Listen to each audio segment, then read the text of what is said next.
Ba't galit ka? Hi everyone, welcome back to my channel. My name is Nikki and this is Moggy. And we're going to share to you guys the day she got spayed.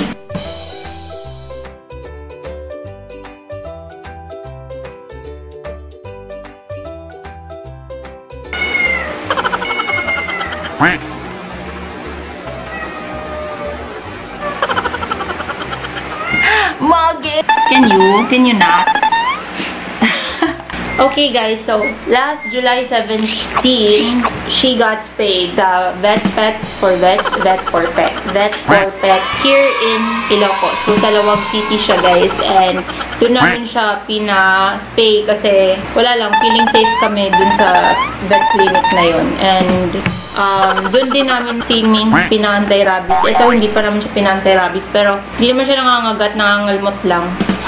Nangangagat siya, pero si Ming kasi pag nanggigigil, nangangagat. So, eto hindi. Ako muna mag-a-adjust guys na, kasi para makita niya siya. So, okay naman na siya sa mga panahong to. Hanggang ngayon, dapat last day niya today nung kanyang parang e-color. Napa-advance ng one day. Napa-advance ng one day yung pagtanggal namin ng e-color niya. Can you? Doesn't want to participate? Look at the camera.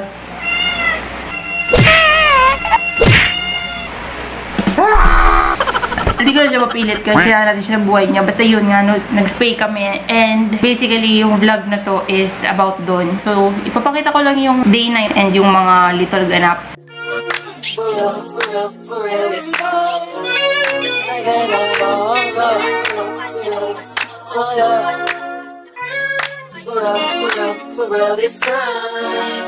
Kailangan ko lang muna mag-toothbrush. Magbabay ka sa mama mo, ha? Mamaya pagbalik niya, okay na siya. Mag-thank you ka doon sa nag-sponsor ng kanyang pag-pay, sila tita.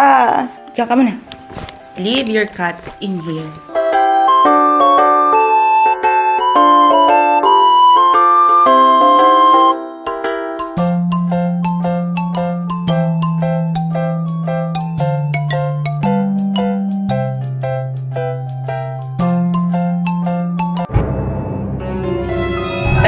Guys, 8:34 in the morning.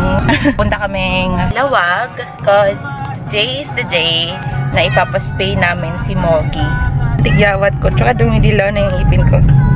Ang daming bawal sa mundo. Hindi ko siya makuha dito guys sa likod kasi hindi namin naputulan yung kanya kuko.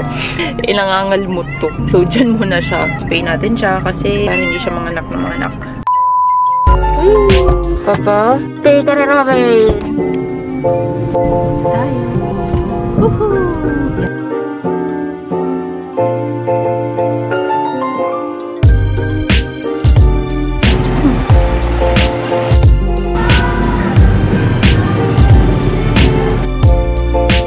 Balik pa kami mamayang hapon. Pwede din mo, hindi na natin sunduin si Moggy. Doon na lang siya. Papakainin kaya siya doon? Ayoko na sa hair ko. Kasi diba nung nakaraan, pabangs pa ako, ganun. Eh, humaba na nga kasi siya, napupunta siya sa mata ko. Di ko naman na mapagupitan. Ako nga, inaano ni na tita yung buhok ko na kalbo, tapos ikaso ko. At least, na-try natin. Pangalawang beses ko na nga ito, diba?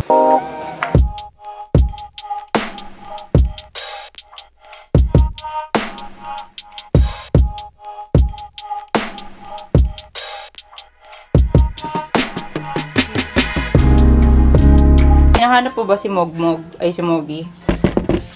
Ano yan? Nakita mo siya.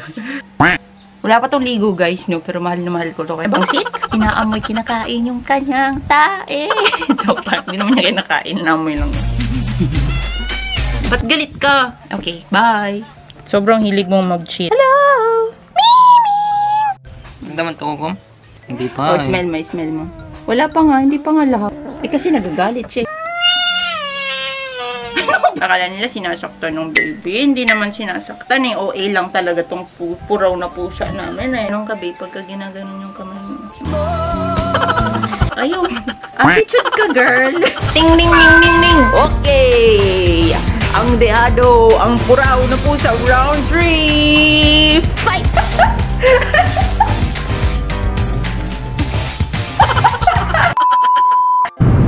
guys.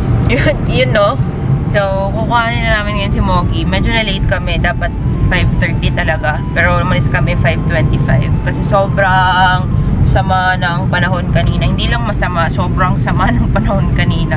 Takot na takot ako sa kidlat. Hindi siya yung tipong kidlat lang. Kidlat talaga siya na talagang kidlat. So, wala. Mas malakas yung kidlat kasi kanina. Tsaka ramdam mo na pumupunta siya dun sa bumababa kasi di ba yung ibang kidlat pa ganun lang sa taas lang. Yan, ramdam mo talaga na kung lalabas ka, pwede kang matsugi. Ganun. Kung masama pa rin talaga yung panahon, kayang bumiyahe, bukas na lang. Sabi na 4:50, so napaisip talaga kami, talagang sabi ko, sana tumigil ng ulan, gano'n kasi 4:50 din yun. Pero syempre, kung sobrang sama ng panahon, di ba, hindi mo naman iaano yung 4:50 lang sa sobrang sama ng panahon. Hindi siya lang, 4:50 pa rin yun. Pero I mean, yung hindi mo isa-sacrifice yung buhay mo, yung safety, kumbaga, sa kahit anong, umokay naman na. Susunduin na namin si Mogi. Kamusta kaya siya? Dapat talaga, dadalhin ko si Mogmog. Kaso, iniwan ko na lang kasi nai-stress ako kanina. So, buti na lang talaga. Medyo umokay na yung panahon. Ayan. O, diba? Kita nyo ba? Yung dito banda, medyo okay na. Kita nyo yung mga ulap dyan, guys, kanina. Grabe yung kidlat sa ulap dyan. Okay, guys. It's time check. It's 5:45 in the afternoon. Brought to you by Nicole John Rombella. So, before 45, nandun na kami. But turns out na medyo na late kami dahil nga medyo bumagal na tayo dito sa bandang to. Para kung nagre-report ng ano. So, dito na tayo liliko, guys. Yan. Dito na yung likuan. Ang ganda ng tree. Thank you, Lord. So, yan, traffic pa. Ito yung pinaka-traffic pa naman na Eskinita. Hindi mo siya Eskinita Road dito sa Lawag. Kasi nga, merong ospital dito. Andito rin yung LTO. Yan, maraming mga cameras dito. Kaya, medyo busy siya. Private pa. Provincial Hospital. Yun. Dito na, dun banda yung vet clinic. Yan, dyan siya banda. Park dun. Kasha? Dyan na lang kayo. Dito muna. Dyan muna. Ikaw muna. Tayong dalawa pumasok. Hindi pwede. Ante, mag-thank you ka kay kung sino pang pasalamatan mo. Buti na lang umipit yung uterus mo. Dahil kung hindi, ang dami mo ng anak.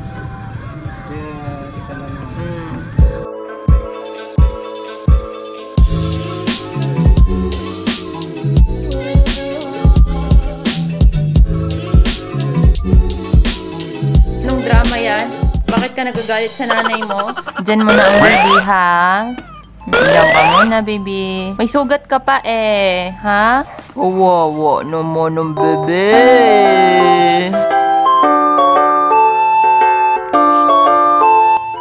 Ano to? Hindi mo na kilala yung nanay mo? Kamping nanay, kamping tatay. Anak, hindi to mangangagat.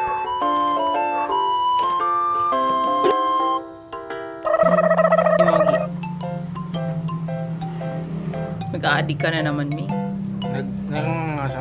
No, nakanganga na naman. Sorry guys, wala kasi kaming ilaw. Guys. Ang sunog na naman yung ano niya. Sige na, baby. You eat. You're gonna be fine. Sige na. Water? Do you want water? I'm gonna give you water, ha? Let's peeing pad, baby. First time mo nag-peeing pad? Actually, guys, kumain siya nung kanina konti. Tapos, kumain na naman siya ulit ngayon lang. Nung kumain si Mogmog, so ginaya niya. Tapos kumain siya. Kaso nung nag-start na akong mag-record, hindi na ulit siya kumain. Pero okay lang, pagpahingahin na lang muna natin siya. Muna matutulog para at least makita namin yung kalagayan niya. Wow, talaga ang baby. Nag-sleep na ni. Sleep na. Favorite spot. Wow naman. Mas gwapa pa ka na ako dahil kung binuang ni. Masking nagsakit ka, mas gwapa juga na ako. Mas gwapa kay ligo pag kulima ka adlaw. Mas gwapa juga na ako, no? Ngano na? Ngano dili pata si Lord? Kasi problema niya. Sige. Sabta ko na ko. Sabta ko, be. Bakit ka mas maganda kesa sa akin? Anong isog kikag nawong? Sa taas siya sa printer matulog. Kasi naamogi. Pakita daw mi sa imong operasyon, be. Okay na? Anong di-arte kay ka? Di ka magpakita. Pakita mi, be. Nilangisog siya. Roar. Roar.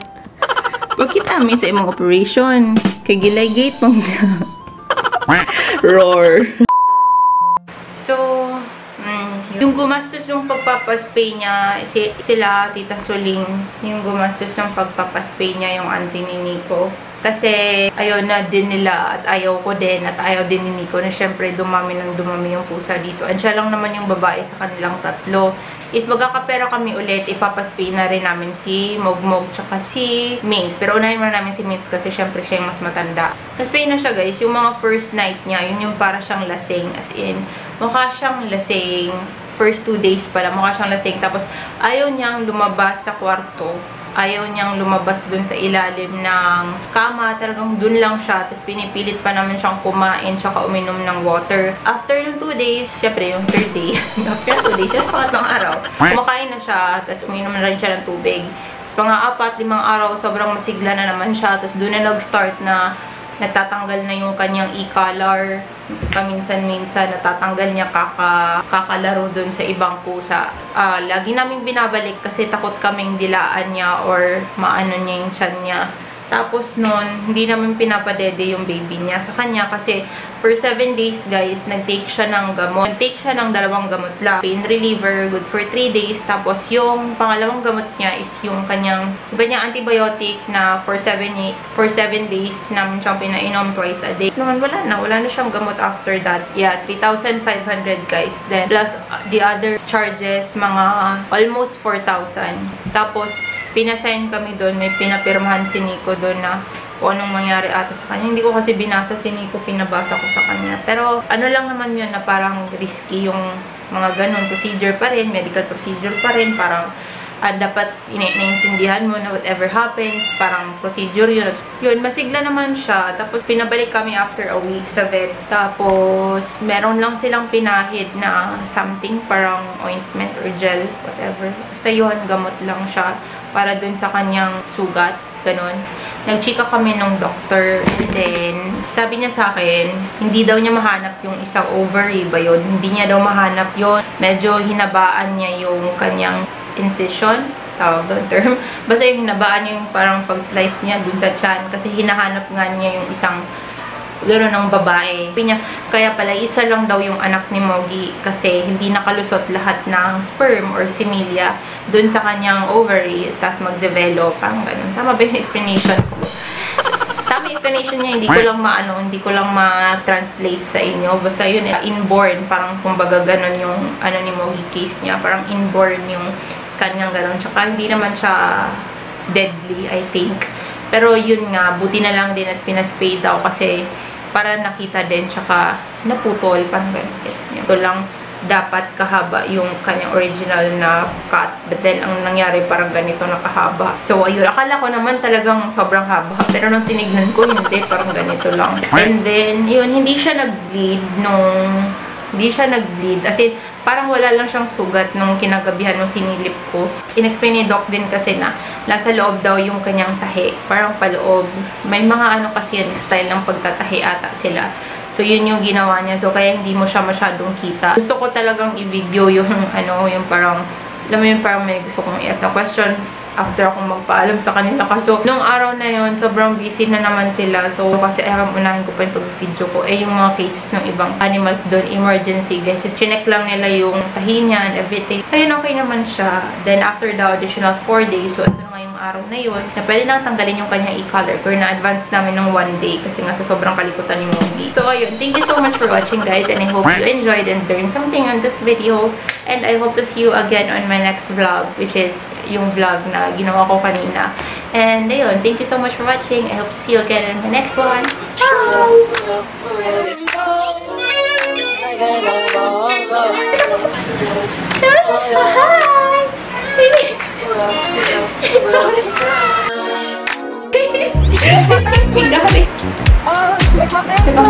Sobrang pa-baby ko.